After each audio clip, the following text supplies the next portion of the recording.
بسم اللہ الرحمن الرحیم نحمدہ ونصلی علی رسولہ الکریم۔ سامعین، اس وقت آپ کے سامنے تصنیفات لطیف حضرت مسیح موعود علیہ الصلاۃ والسلام میں سے نسیم دعوت روحانی خزائن جلد 19 کی آڈیو پیش کی جا رہی ہے۔ نسیم دعوت کا مختصر تعارف کچھ یوں ہے کہ اوائل 1903 میں قادیان کے بعض نو مسلم دوستوں نے محض ہمدردی اور خیر خواہی کی بنا پر حضرت مسیح موعود علیہ السلام سے مشورہ کیے بغیر آریہ سماج اور قادیان کا مقابلہ کے عنوان سے ایک اشتہار شائع کیا، جس میں نہایت تہذیب اور متانت اور شائستگی سے آریوں، ہندوؤں اور سکھ اصحاب کو دعوت دی گئی تھی کہ وہ دعا اور مباہلہ یا ایک مذہبی کانفرنس کے ذریعے سے اپنے اپنے مذہب کی صداقت کا اظہار کریں۔ 8 فروری کو آریہ سماج نے اس اشتہار کے جواب میں ایک اشتہار نہایت گندا اور گالیوں سے بھرا ہوا شائع کیا۔ اس اشتہار میں انہوں نے حضرت صلی اللہ علیہ وسلم کی نسبت اعتراضات کی پیرایہ میں توہین و تحقیر کے سخت الفاظ لکھے اور حضرت مسیح موعود علیہ السلام اور آپ کی جماعت کے معزز احباب کی نسبت زبان درازی کی اور گندی گالیاں استعمال کیں، جن کا نمونہ حضرت اقدس علیہ السلام نے نسیم دعوت میں دیا ہے۔ ان کے سخت الفاظ اور گندی گالیوں کو دیکھتے ہوئے حضرت اقدس علیہ السلام کا دل تو یہی چاہتا تھا کہ ایسے گندہ دہن لوگوں سے خطاب نہ کیا جائے، مگر وحی خاص سے آپ کو اس کا جواب لکھنے کے لیے حکم دیا گیا۔ چنانچہ حضرت اقدس علیہ السلام فرماتے ہیں، خدا تعالیٰ نے اپنی وحی خاص سے مجھے مخاطب کر کے فرمایا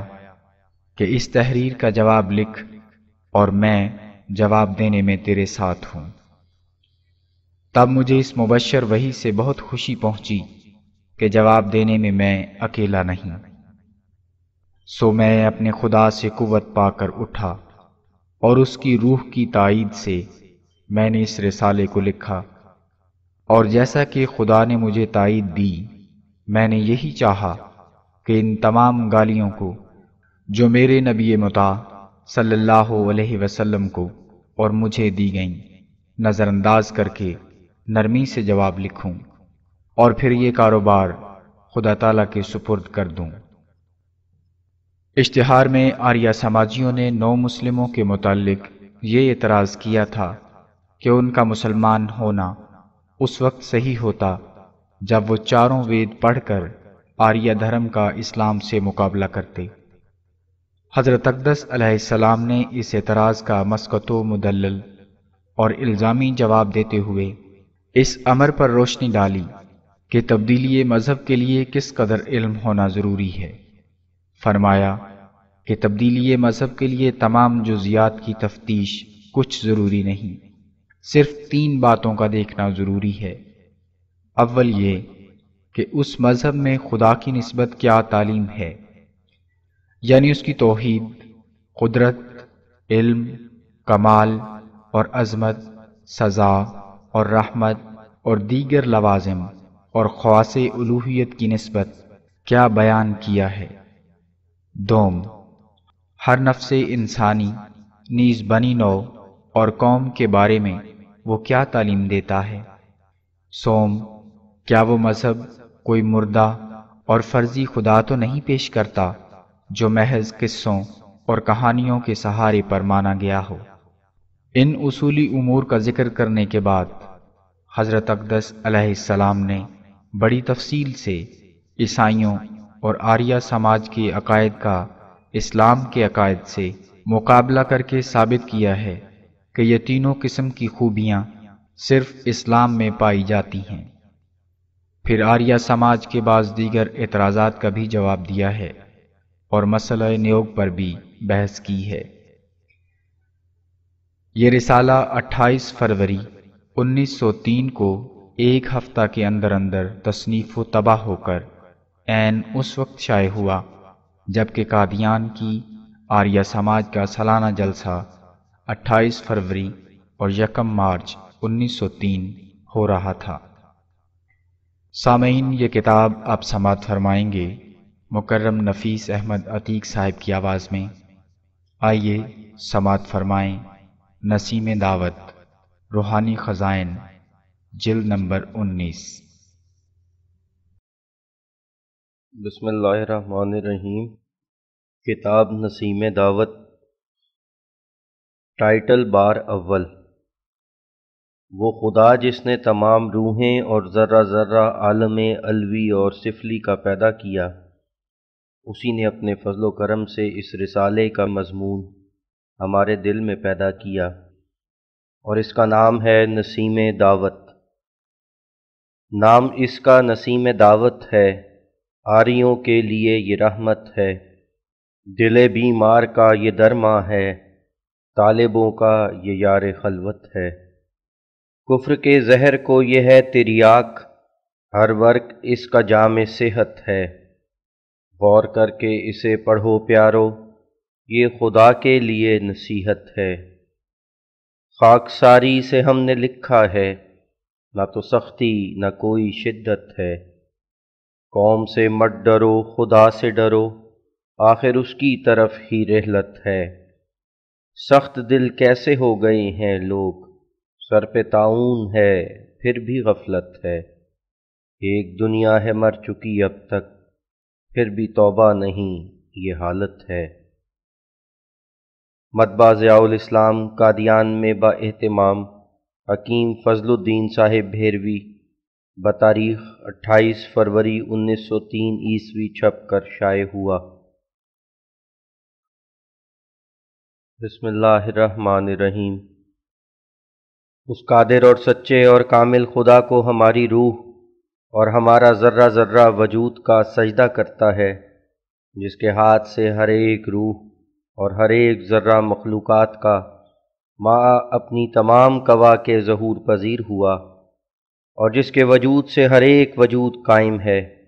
اور کوئی چیز نہ اس کے علم سے باہر ہے اور نہ اس کے تصرف سے، نہ اس کے خلق سے۔ اور ہزاروں درود اور سلام اور رحمتیں اور برکتیں اس پاک نبی محمد مصطفیٰ صلی اللہ علیہ وسلم پر نازل ہوں، جس کے ذریعے سے ہم نے وہ زندہ خدا پایا جو آپ کلام کر کے اپنی ہستی کا آپ ہمیں نشان دیتا ہے، اور آپ فوق العادت نشان دکھلا کر اپنی قدیم اور کامل طاقتوں اور قوتوں کا ہم کو چمکنے والا چہرہ دکھاتا ہے۔ تو ہم نے ایسے رسول کو پایا جس نے خدا کو ہمیں دکھلایا، اور ایسے خدا کو پایا جس نے اپنی کامل طاقت سے ہر ایک چیز کو بنایا۔ اس کی قدرت کیا ہی عظمت اپنے اندر رکھتی ہے، جس کے بغیر کسی چیز نے نقش وجود نہیں پکڑا، اور جس کے سہارے کے بغیر کوئی چیز قائم نہیں رہ سکتی۔ وہ ہمارا سچا خدا بے شمار برکتوں والا ہے، اور بے شمار قدرتوں والا، اور بے شمار حسن والا، اور بے شمار احسان والا۔ اس کے سوا کوئی اور خدا نہیں۔ بعد ھذا واضح ہو کہ آج آریہ سماج قادیان کی طرف سے میری نظر سے ایک اشتہار گزرا۔ حاشیہ: اس کے بعد ایک اور تحریر ایک انگریزی اخبار میں جو آریہ سماج لاہور کی طرف سے نکلتی ہے، اور ایک اور اشتہار طوطی رام نام ایک شخص کی طرف سے دیکھا گیا۔ حاشیہ ختم۔ جس پر 7 فروری 1903 تاریخ لکھی ہے، اور مطبع چشمہ نور پریس امرتسر میں چھپا ہے، جس کا عنوان اشتہار پر یہ لکھا ہے: قادیانی پوپ کے چیلوں کی ایک ڈینگ کا جواب۔ اس اشتہار میں ہمارے سید و مولا جناب رسول اللہ صلی اللہ علیہ وسلم کی نسبت اور میری نسبت اور میرے معزز احباب جماعت کی نسبت اس قدر سخت الفاظ اور گالیاں استعمال کی ہیں کہ بظاہر یہی دل چاہتا تھا کہ ایسے لوگوں کو مخاطب نہ کیا جاوے، مگر خدا تعالیٰ نے اپنی وحی خاص سے مجھے مخاطب کر کے فرمایا کہ اس تحریر کا جواب لکھ اور میں جواب دینے میں تیرے ساتھ ہوں۔ تب مجھے اس مبشر وحی سے بہت خوشی پہنچی کہ جواب دینے میں اکیلا نہیں۔ سو میں اپنے خدا سے قوت پا کر اٹھا اور اس کی روح کی تائید سے میں نے اس رسالے کو لکھا، اور جیسا کہ خدا نے مجھے تائید دی، میں نے یہی چاہا کہ ان تمام گالیوں کو جو میرے نبی مطاع کو اور مجھے دی گئیں نظر انداز کر کے نرمی سے جواب لکھوں، اور پھر یہ کاروبار خدا تعالیٰ کے سپرد کر دوں۔ مگر قبل اس کے کہ میں اس اشتہار کا جواب لکھوں، اپنی جماعت کے لوگوں کو نصیحتاً کہتا ہوں کہ جو کچھ اس اشتہار کے لکھنے والوں اور ان کی جماعت نے محض دل دکھانے اور توہین کی نیت سے ہمارے نبی کریم صلی اللہ علیہ وسلم کی نسبت اعتراضات کے پیرائے میں سخت الفاظ لکھے ہیں، یا میری نسبت مال خور اور ٹھگ اور کاذب اور نمک حرام کے لفظ کو استعمال میں لائے ہیں، اور مجھے لوگوں کا دغا بازی سے مال کھانے والا قرار دیا ہے، اور یا جو خود میری جماعت کی نسبت سور اور کتے اور مردار خار اور گدھے اور بندر وغیرہ کے الفاظ استعمال کیے ہیں اور ملیچ ان کا نام رکھا ہے، ان تمام دکھ دینے والے الفاظ پر وہ صبر کریں۔ اور میں اس جوش اور اشتعال طبع کو خوب جانتا ہوں کہ جو انسان کو اس حالت میں پیدا ہوتا ہے کہ جب کہ نہ صرف اس کو گالیاں دی جاتی ہیں بلکہ اس کے رسول اور پیشوا اور امام کو توہین اور تحقیر کے الفاظ سے یاد کیا جاتا ہے، اور سخت اور غضب پیدا کرنے والے الفاظ سنائے جاتے ہیں۔ لیکن میں کہتا ہوں کہ اگر تم ان گالیوں اور بد زبانیوں پر صبر نہ کرو تو پھر تم میں اور دوسرے لوگوں میں کیا فرق ہوگا؟ اور یہ کوئی ایسی بات نہیں کہ تمہارے ساتھ ہوئی اور پہلے کسی سے نہیں ہوئی۔ ہر ایک سچا سلسلہ جو دنیا میں قائم ہوا ضرور دنیا نے اس سے دشمنی کی ہے، تو چونکہ تم سچائی کے وارث ہو ضرور ہے کہ تم سے بھی دشمنی کریں، سو خبردار رہو نفسانیت تم پر غالب نہ آوے۔ ہر ایک سختی کی برداشت کرو، ہر ایک گالی کا نرمی سے جواب دو، تا آسمان پر تمہارے لیے اجر لکھا جاوے۔ تمہیں چاہیے کہ آریوں کے رشیوں اور بزرگوں کی نسبت ہرگز سختی کے الفاظ استعمال نہ کرو، تا وہ بھی خدائے قدوس اور اس کے رسول پاک کو گالیاں نہ دیں، کیونکہ ان کو معرفت نہیں دی گئی، اس لیے وہ نہیں جانتے کہ کس کو گالیاں دیتے ہیں۔ یاد رکھو کہ ہر ایک جو نفسانی جوشوں کا تابع ہے ممکن نہیں کہ اس کے لبوں سے حکمت اور معرفت کی بات نکل سکے، بلکہ ہر ایک قول اس کا فساد کے کیڑوں کا ایک انڈا ہوتا ہے، بجز اس کے اور کچھ نہیں۔ بس اگر تم روح القدس کی تعلیم سے بولنا چاہتے ہو تو تمام نفسانی جوش اور نفسانی غضب اپنے اندر سے باہر نکال دو، تب پاک معرفت کے بھید تمہارے ہونٹوں پر جاری ہوں گے، اور آسمان پر تم دنیا کے لیے ایک مفید چیز سمجھے جاؤ گے، اور تمہاری عمریں بڑھائی جائیں گی۔ تمسخر سے بات نہ کرو اور ٹھٹے سے کام نہ لو، اور چاہیے کہ سفلا پن اور اوباش پن کا تمہارے کلام میں کچھ رنگ نہ ہو، تا حکمت کا چشمہ تم پر کھلے۔ حکمت کی باتیں دلوں کو فتح کرتی ہیں، لیکن تمسخر اور سفاہت کی باتیں فساد پیدا کرتی ہیں۔ جہاں تک ممکن ہو سکے سچی باتوں کو نرمی کے لباس میں بتاؤ، تا سامعین کے لیے موجب ملال نہ ہوں۔ جو شخص حقیقت کو نہیں سوچتا اور نفس سرکش کا بندہ ہو کر بد زبانی کرتا ہے اور شرارت کے منصوبے جوڑتا ہے وہ ناپاک ہے،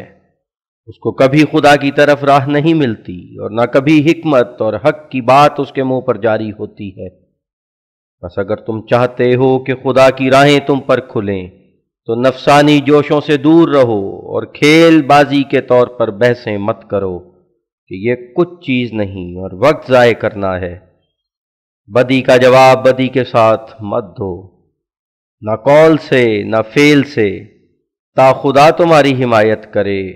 اور چاہیے کہ درد مند دل کے ساتھ سچائی کو لوگوں کے سامنے پیش کرو۔ نہ ٹھٹھے اور ہنسی سے، کیونکہ مردہ ہے وہ دل جو ٹھٹھا ہنسی اپنا طریق رکھتا ہے، اور ناپاک ہے وہ نفس جو حکمت اور سچائی کے طریق کو نہ آپ اختیار کرتا ہے اور نہ دوسرے کو اختیار کرنے دیتا ہے۔ سو تم اگر پاک علم کے وارث بننا چاہتے ہو تو نفسانی جوش سے کوئی بات منہ سے مت نکالو کہ ایسی بات حکمت اور معرفت سے خالی ہوگی، اور سفلا اور کمینہ لوگوں اور اوباشوں کی طرح نہ چاہو کہ دشمن کو خواہ نہ خواہ ہتک آمیز اور تمسخر کا جواب دیا جاوے، بلکہ دل کی راستی سے سچا اور پرحکمت جواب دو تا تم آسمانی اسرار کے وارث ٹھہرو۔ اس جگہ یہ بیان کرنا ضروری ہے کہ قادیان کے آریوں کا یہ حملہ جو میرے پر کیا گیا ہے یہ ایک ناگہانی ہے۔ ان دنوں میں کوئی تحریر میری طرف سے شائع نہیں ہوئی، اور نہ میرے قلم سے اور نہ میری تعلیم سے اور نہ میری تحریک سے کسی نے کوئی اشتہار شائع کیا، بس خواہ نخواہ مجھے نشانہ بنانا اور مجھے گالیاں دینا،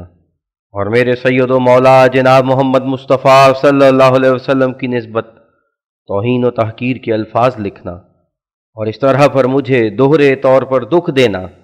میں نہیں سمجھ سکتا کہ اس قدر نفسانی جوش کیوں دکھلایا گیا۔ بعض قادیان کے آریہ جو میرے پاس آتے تھے، بارہا میں نے ان کو نصیحت کی کہ زبان کی چالاکیوں کا نام مذہب نہیں ہے، مذہب ایک پاک کیفیت ہے جو ان لوگوں کے دلوں میں پیدا ہوتی ہے جو خدا تعالیٰ کو پہچان لیتے ہیں۔ اور میں نے ان کو بارہا یہ بھی کہا کہ دیکھو طاعون کا زمانہ ہے، اور دنیا کی تاریخ سے پتہ لگتا ہے کہ جب یہ کسی ملک میں بڑے زور سے بھڑکتی رہی ہے تو اس کا یہی موجب ہوتا رہا ہے کہ زمین پاپ اور گناہ سے بھر جاتی تھی، اور خدا کی طرف سے جو آتا تھا اس سے انکار کیا جاتا تھا، اور جب بھی کہ آسمان کے نیچے اس قسم کا کوئی بڑا گناہ ظہور میں آیا اور بے باکی حد سے بڑھ گئی، تبھی یہ بلا ظہور میں آئی۔ اب بھی یہ گناہ انتہا تک پہنچ گیا ہے۔ دنیا میں ایک عظیم الشان نبی انسانوں کی اصلاح کے لیے آیا، یعنی سیدنا حضرت محمد مصطفیٰ صلی اللہ علیہ وسلم، اور اس نے اس سچے خدا کی طرف لوگوں کو بلایا جس کو دنیا بھول گئی تھی۔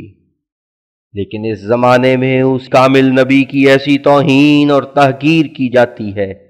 جس کی نظیر کسی زمانے میں نہیں مل سکتی۔ پھر خدا نے 14ویں صدی کے سر پر اپنے ایک بندے کو جو یہی لکھنے والا ہے بھیجا تا اس نبی کی سچائی اور عظمت کی گواہی دے اور خدا کی توحید اور تقدیس کو دنیا میں پھیلاوے۔ اس کو بھی گالیوں کا نشانہ بنایا گیا۔ تو یہ برے دن جو زمانہ دیکھ رہا ہے اس کا یہی باعث ہے کہ دلوں میں قادر خدا کا خوف نہیں رہا اور زبانیں تیز ہو گئیں۔ ہر ایک جوش محض قوم اور سوسائٹی کے لیے دکھلاتے ہیں، خدا کی عظمت ان لوگوں کے دلوں میں نہیں۔ ورث کئی دفعہ ایسی نصیحتیں قادیان کے ان آریوں کو کی گئیں، لیکن نتیجہ برخلاف ہوا، اور وہ خدا کی عظمت سے بالکل نہیں ڈرے۔ شاید دلوں میں یہ خیال ہوگا کہ گو طاعون قادیان کے ارد گرد لوگوں کو ہلاک کر رہی ہے، مگر ہمیں کیا غم، ہم تو ٹیکہ لگانے کے بعد ہمیشہ کے لیے طاعون کے پنجے سے رہائی یاب ہو گئے ہیں۔ بڑا تعجب ہے کہ ایسے خطرناک دن اور پھر یہ لوگ زبان کو اپنے قابو میں نہیں رکھتے، نہیں سوچتے کہ جس نبی کو ہم گالیاں دیتے ہیں اور جس کی تحقیر اور توہین کرتے ہیں، اگر وہ خدا کی طرف سے ہے، اور ضرور وہ خدا کی طرف سے ہے، تو کیا یہ بد زبانیاں اور بے ادبیاں خالی جائیں گی؟ سنو اے غافلو، ہمارا اور ان راست بازوں کا تجربہ جو ہم سے پہلے گزر چکے ہیں